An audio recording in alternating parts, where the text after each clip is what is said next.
Are they required to issue any disclosure regarding UAP sightings, or do they engage in any reporting around this? In terms of the contractors, Yes. Not that I'm aware of. They do not. Okay. Now, when it comes to notification that you had mentioned about IRAP programs, we have seen defense contractors abuse their contracts before through this committee. I have seen it personally, and I have also seen the notification requirements to Congress abused. I am wondering, one of the loopholes that we see in the law is that there is, at least from my vantage point, is that depending on what we're seeing, is that there are no actual definitions or requirements for notification.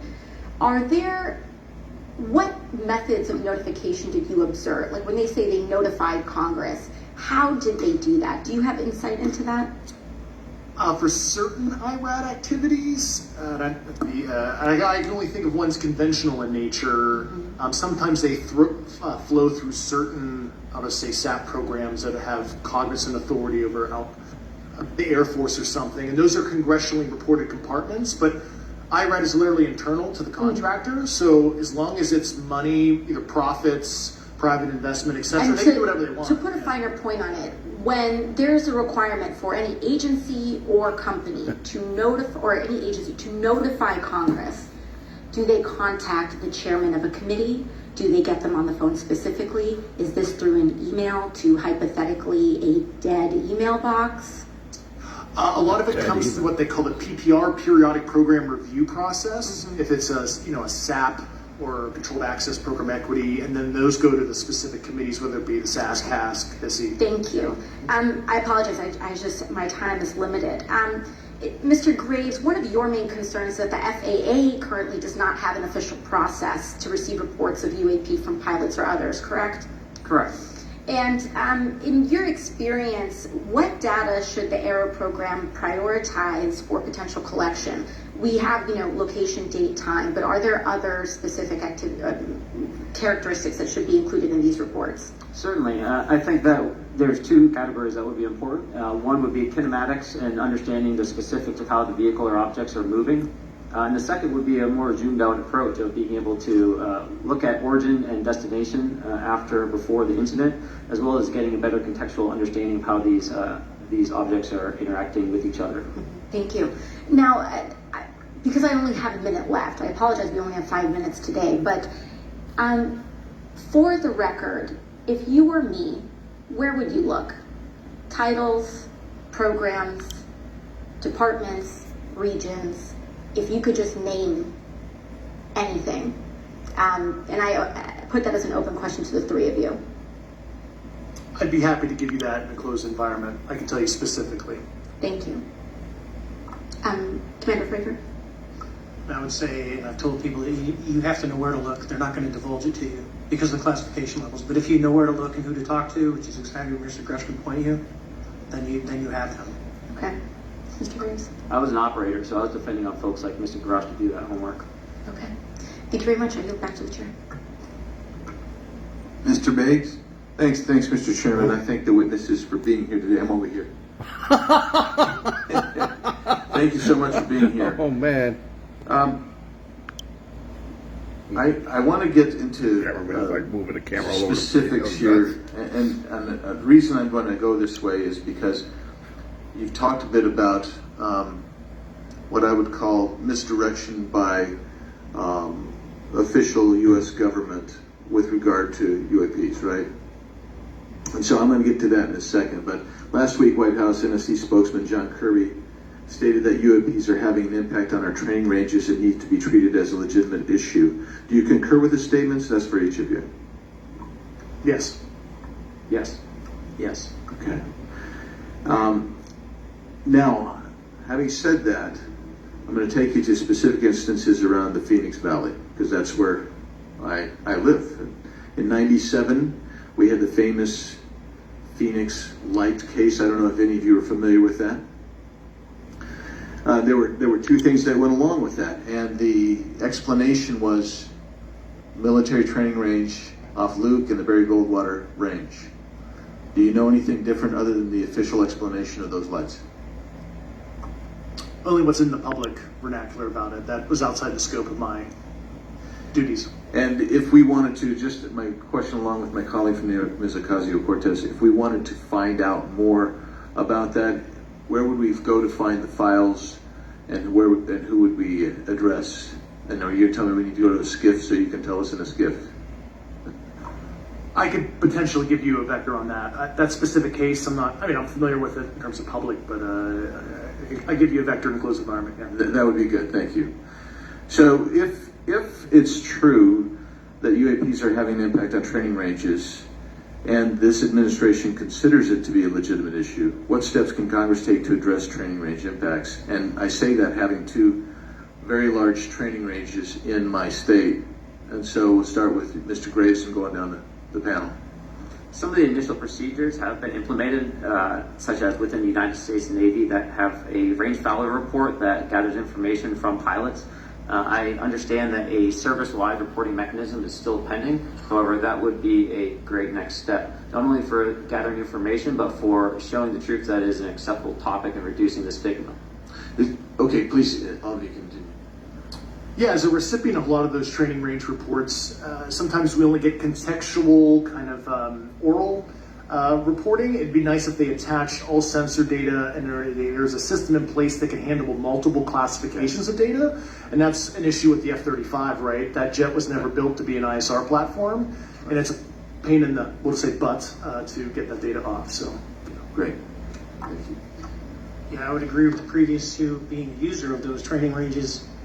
That the data has to be out there. You have to acknowledge that you're seeing them, and then you have to collect the data. Right now, you get to report, someone says, I saw something, but no one collects the radar data to back it up and do research.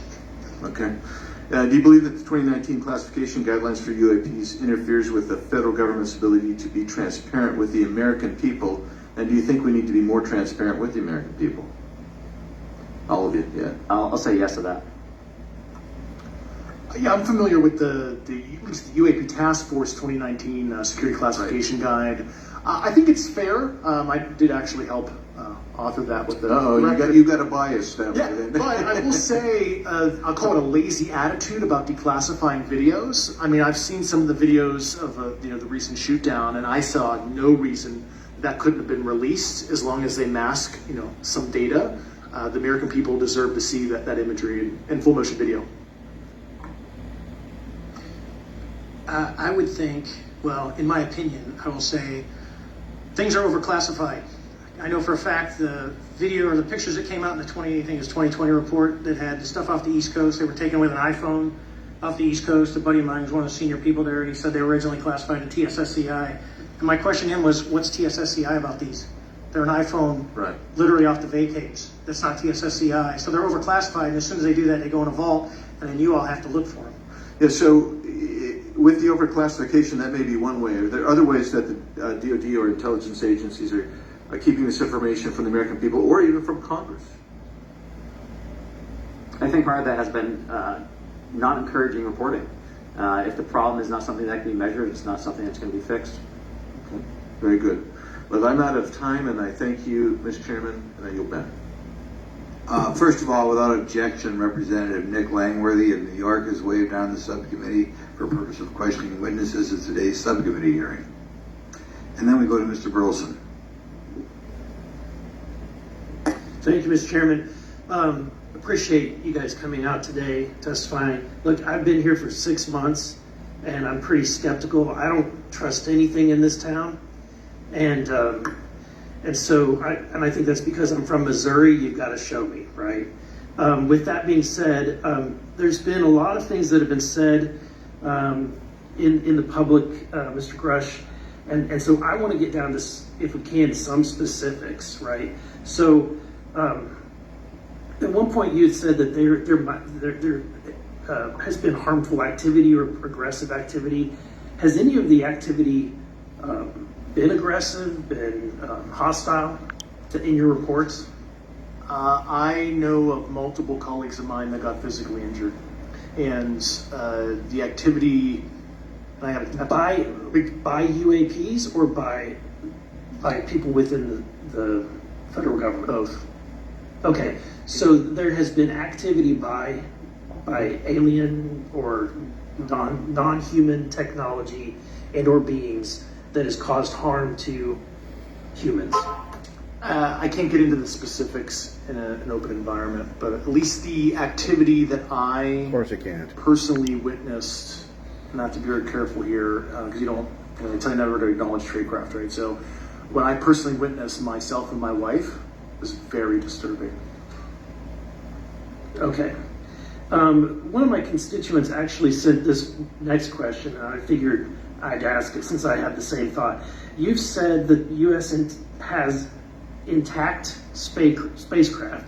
You said that the government has alien bodies or alien species. Have you seen the spacecraft? I have to be careful to describe what I've seen firsthand and not in this environment, but I can answer that question behind closed doors here. And have you seen any of the bodies? That's something I've not witnessed myself. Okay, and so with that being said, the other statement that has been made that was intriguing to me it's intriguing because my view has been that we are billions of light years away from any other system. And the concept that an alien species that's technologically advanced enough to travel billions of light years gets here and somehow is incompetent enough to not survive Earth or crashes is something that I find a little bit far-fetched. Point. And with that being said, Well, you so they have came mentioned from that that far there's away, though. interdimensional potential. Could you Could have expound been on that? refugees from Mars and they lived here. I'll get to answer your first question. Self-exiled for Here's a millions of fact years. witness and expert, but I will give Who you a theoretical framework at least to work off to kind of espouse The closest crashes, system is actually 4 light years away, regardless not of billions. your level of sentience, It's awful, right? man. Planes crash, cars crash, n number of sorties, however high, a small percentage are going to end in mission failure, if you will, as we say in the Air Force. And then in terms of multidimensionality, that kind of thing, the framework that I'm familiar with, for example, is something called the holographic principle. It derives itself from general relativity and quantum mechanics, and that is, if you want to imagine 3D objects such as yourself casting a shadow onto a 2D surface, that's the holographic principle. So you can be projected, quasi-projected from higher dimensional space to lower dimensional. It's a scientific trope that you can actually cross, literally, as far as I understand, but there's probably guys with PhDs that we could probably argue about that. But you have not seen any documentation that that's what's occurring? Only a theoretical framework discussion. Yes. Okay. Okay. Occam's razor is that these aircraft, have they been identified that they are being produced by domestic military contractors? Is there any evidence that that's what's being recovered?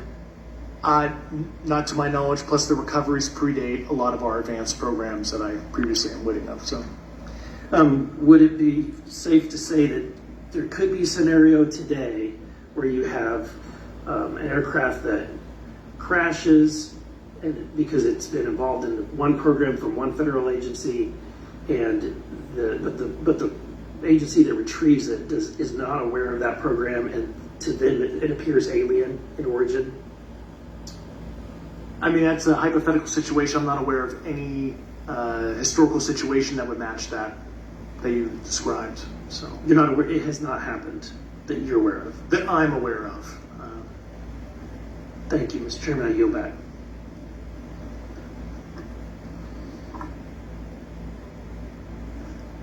Several months ago, my office received a protected disclosure from Eglin Air Force Base indicating that there was a UAP incident that required my attention. I sought a briefing regarding that episode and brought with me Congressman Burchett and Congresswoman Luna. We asked to see any of the evidence that had been taken by flight crew in this endeavor and to observe any radar signature as well as to meet with the flight crew. We were not afforded access to all of the flight crew. And initially, we were not afforded access to images and to radar. Thereafter, we had a bit of a discussion about how authorities flow in the United States of America, and we did see the image. And we did meet with one member of the flight crew who took the image. The image was of something that I am not able to attach to any human capability, either from the United States or from any of our adversaries. And I'm somewhat informed on the matter, having served on the Armed Services Committee for 7 years, having served on the committee that oversees DARPA and advanced technologies for several years. When we spoke with the flight crew, and when he showed us the photo that he'd taken, I asked why the video wasn't engaged, why we didn't have a FLIR system that worked. Here's what he said. They were out on a test mission that day over the Gulf of Mexico. And when you're on a test mission, you're supposed to have clear airspace. Not supposed to be anything that shows up. And they saw a sequence of 4 craft in a clear diamond formation for which there is a radar sequence that I alone have observed in the United States Congress. One of the pilots goes to check out that diamond formation and sees a large floating, what I can only describe as an orb. Again, like I said, not of any human capability that I'm aware of. And when he approached, he said that his radar went down. He said that his FLIR system malfunctioned, and that he had to manually take this image from one of the lenses, and it was not automated in collection as you would typically see in a test mission. So I guess I'll start with Commander Fravor. How should we think about the fact that this craft that was approached by our pilot had the capability of disarming a number of the sensor and collection systems on that craft? Well, I think this goes to that national security side. You can go back through history of things showing up in certain areas and disabling our capabilities, which is disheartening. And for us, I mean, like I said, it completely disabled the radar on the aircraft when it tried to do it. The only way we could see it is passively, which is how he got that image. So I think that's a concern on what are these doing, not only how do they operate, but their capabilities inside to do things like this. And how should we think about 4 craft moving in a very clear formation, equidistant from one another, in a diamond? In all of the phenomenon, perhaps, Mr. Grave, that you've analyzed, have we ever seen multiple craft in a single formation? I have one particular case, and that was during the gimbal incident. The recording on the AT FLIR system shows a single object that rotates. You hear the pilots refer to a fleet of objects that is not visible on the FLIR system, and that was something that I witnessed during the debrief as part of the radar data on the situational awareness page. I would like to add, however, Congressman, there's a small bit of anger, I would say. I would feel that those pilots are still facing that difficulty in reporting this topic, and they don't have the tools to be able to mitigate this issue. It just goes to show how serious this is and why this is such an important issue for our pilots and for our nation. It was stated explicitly to me by these test pilots that if you have a UAP experience, the best thing you can do for your career is forget it and not tell anyone. Because any type of reporting, either above the surface or below the surface, does have a perceived consequence to these people, and that is a culture we must change if we want to get to the truth. Mr. Chairman, I would observe that perhaps as we move forward from this hearing, there are some obvious next steps. Every person watching this knows that we need to meet with Mr. Grush in a secure, compartmentalized facility so that we can get fulsome answers that do not put him in jeopardy and that give us the information we need. Second, I would suggest that the radar images that were collected of this formation of craft out of Eglin Air Force Base, and specifically the actual image taken by the actual flight crew that we can actually validate, be provided to the committee, subpoenaed if necessary, so that we're able to track how to get this type of reporting and analysis done in a more fulsome way. That would be my recommendation, humbly, as a guest here of the Fine Oversight Committee. I yield back. Ms. Mace? Thank you, Mr. Chairman, and good morning to our witnesses who are testifying today. I want to thank each of you for being here to discuss a topic of grave importance to our national security. Earlier this year, Chinese spy balloon was shot down off the coast of my home state of South Carolina.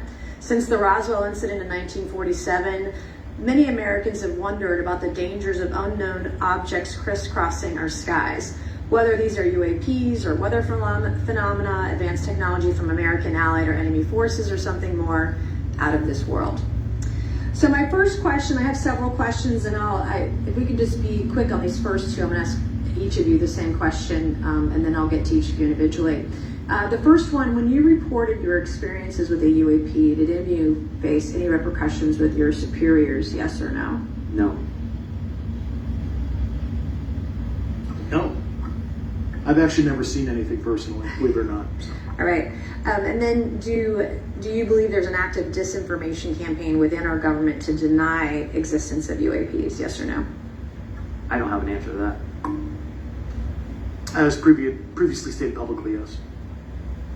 I think previously with like Project Blue Book, yes, but currently I don't speak for the United States government. Okay, thank you. I have a few questions for Mr. Graves. What percentage of UAP sightings in your belief go unreported by our pilots? This is an approximation based off of my personal experience speaking with a number of pilots, but I would estimate we're somewhere near 5% reporting perhaps. So like 95% basically don't report seeing UAPs. That's just my personal estimate. In the incident off Virginia Beach, do you believe the Navy took the danger to your aircraft seriously after it was reported? Absolutely. A few questions for Mr. Favor. As an expert naval aviator, have you ever seen an object that looked and moved like the Tic Tac UAP? No. Did the Tic Tac UAP move in such a way that defied the laws of physics? The way we understand them, yes. Many dismiss UAP reports as classified weapons testing by our own government, but in your experience as a pilot, does our government typically test advanced weapon systems right next to multi-million-dollar jets without informing our pilots? No, we have test ranges for that. It took over 15 years for your encounter with the Tic Tac to be declassified. Do you feel there was a good reason to prevent lawmakers from having access to this footage? No, I just think it was ignored when it happened, and it just sat somewhere in a file, never got reported. In a drawer. It happens a lot up here. Shocker. Mr. Gresh, a couple of questions for you too, sir, this morning. What percentage of UAPs do you feel are adequately investigated by the U.S. government? Of the 5% that are reported. I can only speak for my personal leadership over at NGA. I tried to look at every report that came through that I could triage. So. Do you believe that officials at the highest levels of our national security apparatus have unlawfully withheld information from Congress and subverted our oversight authority? There are certain elected leaders that had more information that I'm not sure what they've shared with certain Gang of Eight members or etc. But certainly I would not be surprised. Okay. You've stated that the government is in possession of potentially non-human spacecraft. Based on your experience and extensive conversations with experts, do you believe our government has made contact with intelligent extraterrestrials? Something I can't discuss in public setting. Of course you can't. Okay, Man. I can't ask when you think this occurred. If you believe we have crashed craft, stated earlier, do we have the bodies of the pilots who piloted this craft? As I've stated publicly already in my News Nation interview, biologics came with some of these recoveries. Yeah. Were they, I guess, human or non-human biologics? Non-human, and that was the assessment of people with direct knowledge on the program I talked to that are currently still on the program. And was this documented evidence, is video, photos, eyewitness? Like, how would that be determined? The specific documentation I would have to talk to you in a skiff about. Gotcha. Okay, so and you may or may not be able to answer my talk. last question, and maybe we get into a skiff at the next hearing that we have, but who in the government, either what agency, sub-agency, what contractors, who should be called into the next hearing about UAPs, either in a public setting or even in a private setting? And you probably can't name names, but what agencies or organizations, contractors, et cetera, do we need to call in to get these questions answered, whether it's about funding, what programs are happening, and what's out there? I can give you a specific cooperative and hostile witness list of specific individuals that were in those. And how soon can we get that list? I'm happy to provide that to you after the hearing. Super, thank you. And I yield back. Okay. Now we have Mr. Lang with his ear. Oh, holy crap. You don't know where he is. Bending left and right. Thank you very much. And I thank all of the witnesses for being here today to discuss this very unique topic. And I'd like to jump right into my questions if you don't mind. Commander Fravor, can you briefly describe your background? Yeah, I was an enlisted Marine, Naval Academy graduate, Navy, flew for 18 years, got a master's from University of Houston, and I've worked in the private sector for the last, 16 years, 17 years. I do a lot of defense work. So really gold-plated credentials. Commander Fravor, we have all seen the floating Tic Tac video that you engaged with on November 14th, 2004. Can you briefly talk about why you were off the coast of San Diego that day?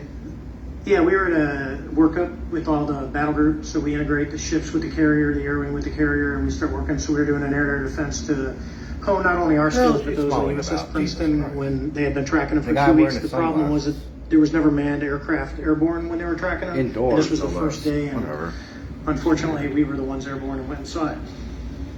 Do you remember the weather that day? Was it cloudy or windy or anything out of the ordinary on the Pacific coast? It was actually, if you're familiar with San Diego, it was a perfect day. Light winds, no white caps, clear skies, not a cloud. It was, for flying, it was the best.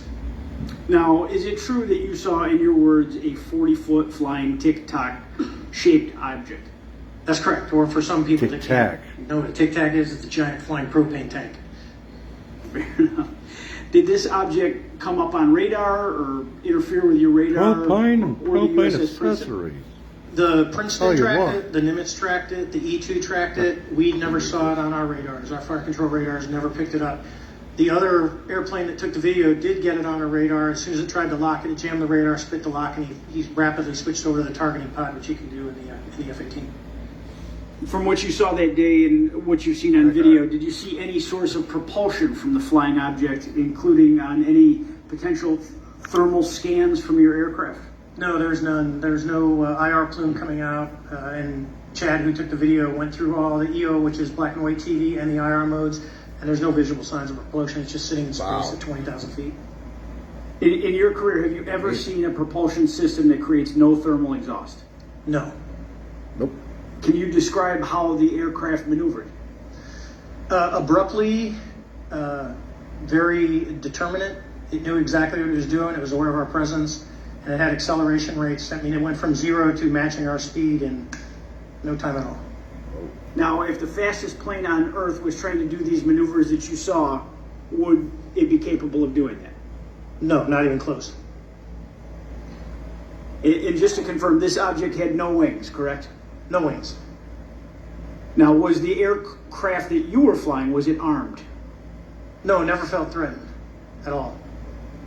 If the aircraft was armed, do you believe that your aircraft or any aircraft in possession of the United States could have shot the Tic Tac down? I'd say no. Just on the performance, it would have just left in a split second. Wow. It looks like that we have a problem here that needs further investigation. Yeah, no kidding. Yes.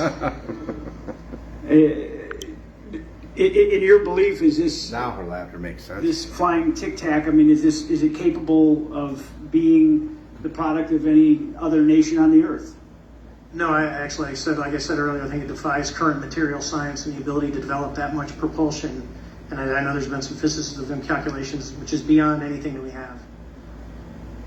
Well, either the United States has an adversary here in this world that we don't know, or we really have some serious investigations to do. I really appreciate you being here. Is there anything else about the November 14th, 2004 incident that you think is important for this committee to know that you haven't been asked here today? No, it's been said it's probably the most credible UFO sighting in history based on all the sensors that were tracking it, and then for us to get visual and to go against the naysayers that it's something on the screen or whatever. I mean, there's 4 sets of human eyeballs. We're all very credible. Of the 6 of us that were involved in the thing, including the video, every one of us is going to do 20 plus years in the military in very responsible positions. So I'd say the world needs to know that. It's not a joke. Thank you very much for your testimony here today for all of you, and I yield back, Mr. Chairman. Mr. Ellis. Thank you, Mr. Chairman. Thank you all for being here and the courage it took to come forward and again, the sacrifice that each of you made. I serve on the National Security Subcommittee for the Financial Services Committee, so I really want to stay in the national security lane, if I may. So when we think about traditional adversaries and both us towards them and them towards us, we probe their capabilities. We look for weaknesses, and we collect that data, that reconnaissance for in the event we need it in the future. For each of you, yes or no question, based off your own experience or the data that you've been privy to, is there any indication that these UAPs could be essentially collecting reconnaissance information? Mr. Graves? Yes. Mr. Grush? Fair assessment. Yeah. Mr. Fravor? Very possible. Again, in the national security vein, is it possible that these UAPs would be probing our capabilities? Yes or no, Mr. Graves? Yes. Brush? Yes. Fravor? Probing our capability. Is it possible that these UAPs are testing for vulnerabilities in our current systems? Yes. Yes. Possible. Do you feel, based off of your experience and the information that you've been privy to, that these UAPs provide an existential threat to the national security of the United States? Mr. Graves? Potentially. Yes, sir, potentially. Same answer, potentially. Yeah, I'd say definitely, potentially. Mr. Graves and Fravor, in the event that your encounters had become hostile, would you have had the capability to defend yourself, your crew, your aircraft? Absolutely not. Sir? No. Is based off of the information that you've been privy to, is there any indication that these UAPs are interested in our nuclear technology and capabilities? Yes. By external observation, sure, that could be a fair assessment, yeah. Yes. Is there any indication the Department of Energy is involved in UAP data collection and housing? I don't have an answer. I can't confirm or deny that in a public setting. And could you do it in a secure setting? Yes. Mr. Fravor? No, I don't know. Mr. Chairman, I think I'm the last member to go, but there clearly is a threat to the national security of the United States of America. As members of Congress, we have a responsibility to maintain oversight and be aware of these activities so that, if appropriate, we take action. I would encourage the chairman to demand that we have any and all, but in particular Mr. Grush, talk to us in a skiff.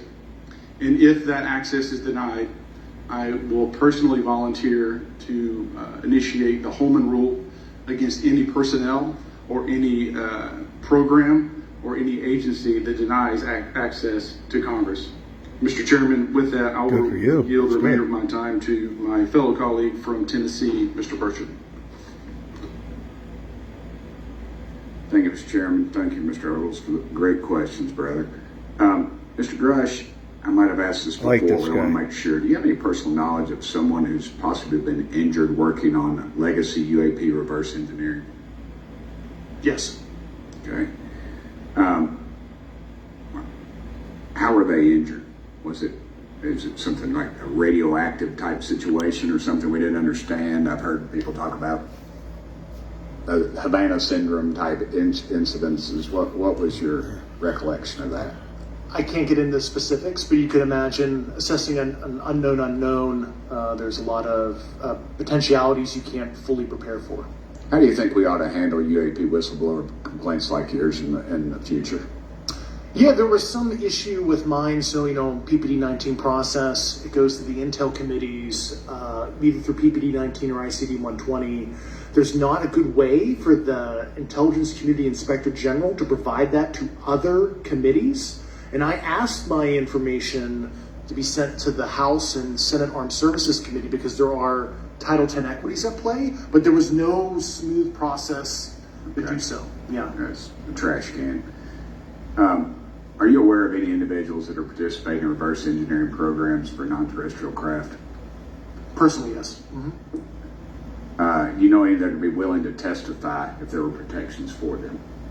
Certainly closed door, and assurances that breaking their NDA, they're not going to get administratively punished for so. Yeah. I yield. Sure. Thank you. We're going to do something a little bit out of the ordinary here. we're going to give 3 people a chance, an additional 3 minutes. So Mr. Burchett, do you want to keep going? Why don't you come back to me, Mr. Chairman? Ms. Luna, is she on that list? Sure. Chairman, I'd like to submit for the record an article by News Nation, and it follows Mr. Grush's full interview for the record. Without objection. Thank you. Mr. Grush, why is it that you refer to the phenomenon as non-human intelligence? Why deviate from the basis of extraterrestrial life? I think the phenomenon is very complex, and I like to leave an open mind analytically to specific origin. When you say specific origin, can you elaborate on that for those that might not be? If it's a traditional extraterrestrial origin or something else that we don't quite understand from either biological or astrophysics perspective, I just like to keep an open mind on what it could be, Okay, and referring to your News Nation interview, you had referenced specific treaties between governments. Article 3 of the Nuclear Arms Treaty with Russia identifies UAPs. It specifically mentions them. To your knowledge, are there safety measures in place with foreign governments or other superpowers to avoid an escalatory situation in the event that a UAP malevolent event occurs? You're referring to actual public treaty in the UN Register. It's funny you mention that. The Agreement on Measures to Reduce the Risk of Outbreak of Nuclear War signed in 1971. Unclassified treaty publicly available.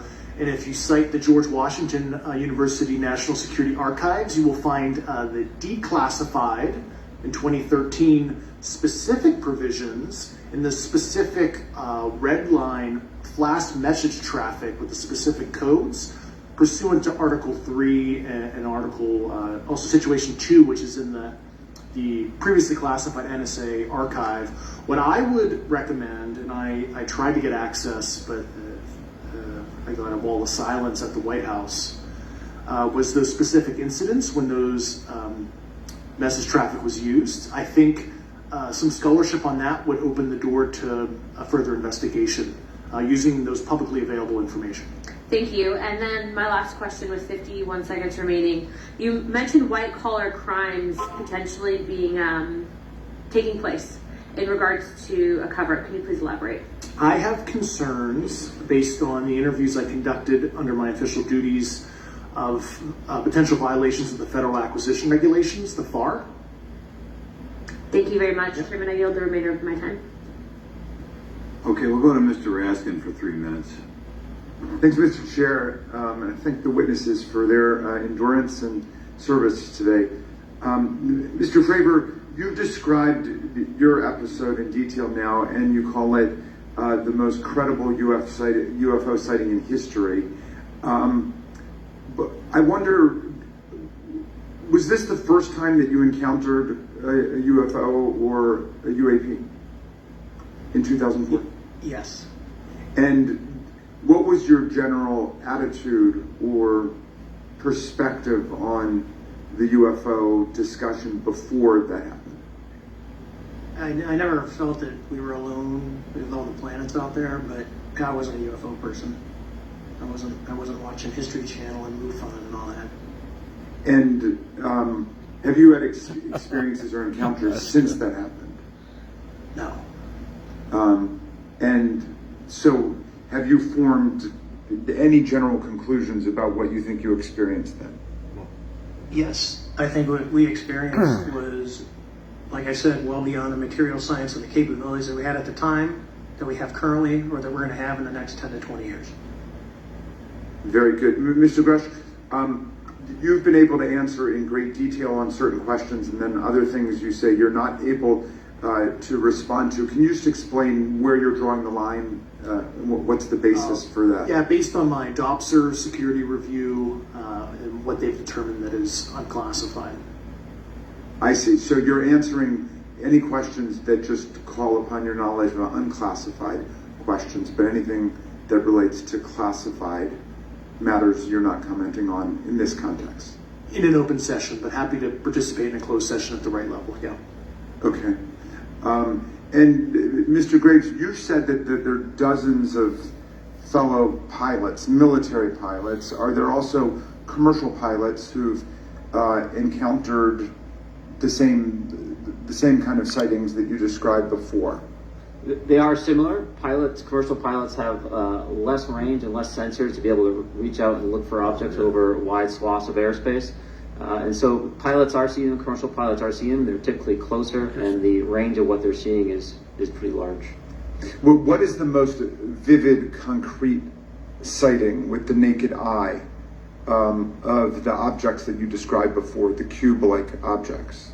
Certainly, I think the most vivid sighting of that would have been near midair that we had at the entrance to our working area. One of these objects was completely stationary at the exact entrance to our working areas, not only geographically but also at altitude.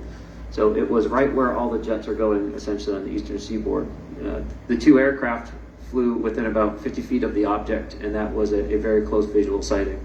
And you were in one of the aircraft? I was not. I was there when the pilot landed. He canceled the mission after, and I was there. He was in the ready room with all his gear on, with his mouth open, and I asked him what the problem was, and he said he almost hit one of those darn things. He said he was 50 feet away from it? Yes, sir. Wow. And his description of the object was consistent with the description you gave us before? A dark gray or a black cube inside of a clear sphere.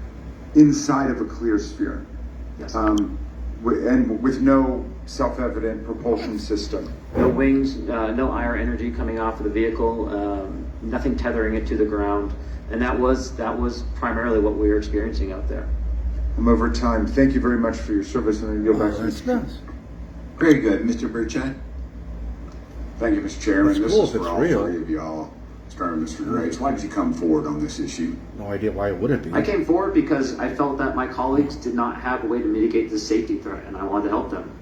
I was trained as an aviation safety officer by the Navy, and it just felt right. I felt like I had to help the folks that were still flying and dealing with this. Mr. Grush? Purely a sense of duty. I first swore an oath when I was a cadet 18 years ago, and I still uphold that even out of uniform. Commander?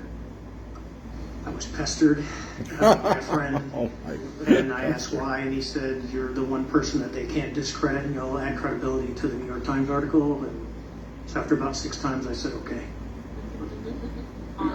Yeah. This town isn't made, unfortunately, by people like y'all. We thank y'all. And I do want to also thank the people in the audience and the people that are watching this that can't be people all over the world that have kept this issue alive. You've endured criticism and derogatory remarks, and we're trying to get to the bottom of it. So God bless y'all. Thank y'all so much. We really appreciate you guys and gals.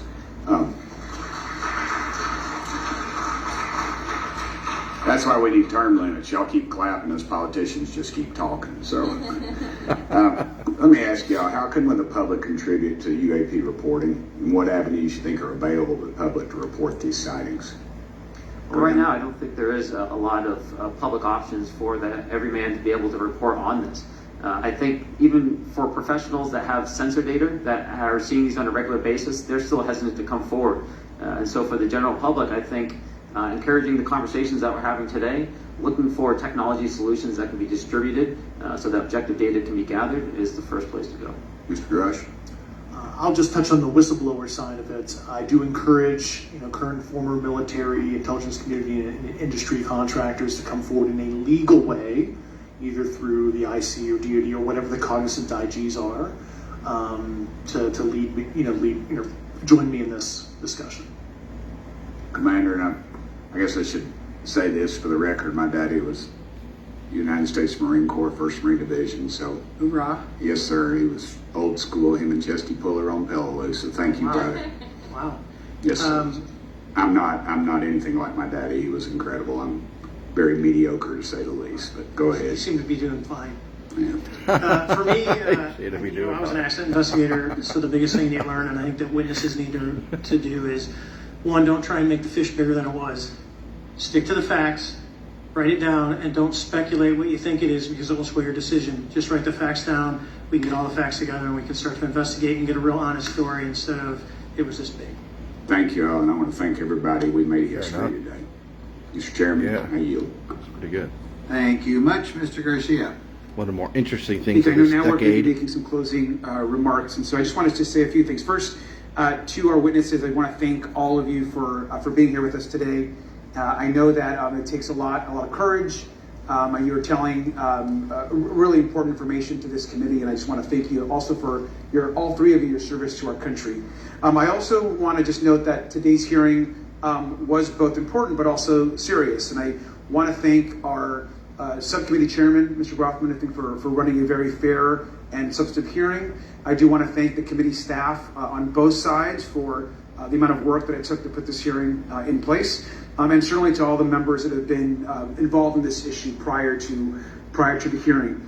I also want to note for our witnesses and for the public that I'm a freshman member of Congress and I've only been here for 7 months, but this is by far the most bipartisan conversation and discussion that I have seen happen in the Congress. And I think that a topic of this significance as it relates to our national security, as it relates to information that we're trying to gather for the American public, does bring people together, and I think that's been really great to see. I think it's also important to note for the public, today in our hearing, we had on our side also both our full ranking member, which is Mr. Raskin, and our vice ranking member, which is Ms. Ocasio-Cortez, both here at our hearing. I think it shows the importance and seriousness that our side of the aisle is taking to this important hearing, but also the broader issue as it relates to working with our Republican counterparts on this committee. That's good. I want to additionally add that I think it's really important that we have and continue these discussions and these hearings.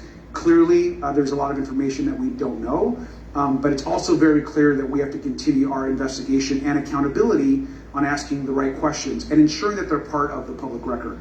One thing that was important today is some folks might wonder, why are we asking questions that might already be out there or that have been asked before? It's important that they're asked and put into the public record as it relates to this committee. And so I want to thank you for, answering some questions multiple times. I know, not just in maybe meetings you had with some members, but also here in the public. Let me also just add an additional note that it's important also that our friends in the media and those that are not just reporting on this hearing, but that have reported on this topic and that may in the future, the media has an important role in this process. And it's very important that the media engages, does independent investigation, and reports on not just what happened today, but what they see independently as what is happening around UAPs in the broader community. That is also an important public benefit that we have in trying to get the information and the facts as it relates to this. Let me also just say finally that as a teacher and an educator, a longtime teacher and researcher, that I also really believe in following facts, in doing your homework, and making sure that you follow science as we try to get as much information as possible. And so I want to thank you all for agreeing to do that today. Hello, Sue. Transparency is a cornerstone of government. We live in a vast galaxy. Better late than never. Unanswered questions, and thank you all for being here today, Mr. Chairman. Thank you. I'd like to one more time thank Mr. Birch and Ms. Luna for bringing this to our attention. It's a topic that has interested me since I was in school.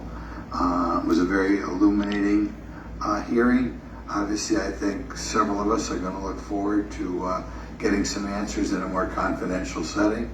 I assume some legislation will come out of this. Sure. I apologize, Mr. Chairman. I need to compliment the folks in my office that did a lot of the work on this. Rachel and Noah sitting behind me here. They're very quiet and humble, but without them, this thing would not have come off like it did, so I apologize. Thank you. I think we're going to want to look into what we can do to make more of this information public. I think there's certainly a time period after which it should always be made public, and people have been concerned about these issues, like I said, since I was in high school. But in any event, I'd like to thank everybody who was here, sticking through the entire hearing. Without objection, the members will have 5 legislative days to submit materials and to submit additional written questions for the witnesses, which will be forwarded to the witnesses for their response. If there's no further business without objection, the subcommittee stands adjourned. Okay. That seems to be it for today. There's likely to be much more about this as the day goes on, rehashing today's hearing, and I'm interested to know reports later on about the skip or whatever meetings where they have to be done in private because of national security reasons, I'd imagine. So yeah, it seems to be a very fascinating topic, and it's one of the more interesting things of this decade, at least. And it's good to see bipartisan support and cooperation with this, because you usually don't get that. So that's kind of refreshing. Whatever this phenomenon might be it aliens or some unknown humanoid species that coexisted on this planet in self-exile, whatever the case may be, it's kind of an interesting topic, and it's finally being taken more seriously as time goes on. I hope that we can actually get to the bottom of this, but only time will tell. And I'll cover it here if I can.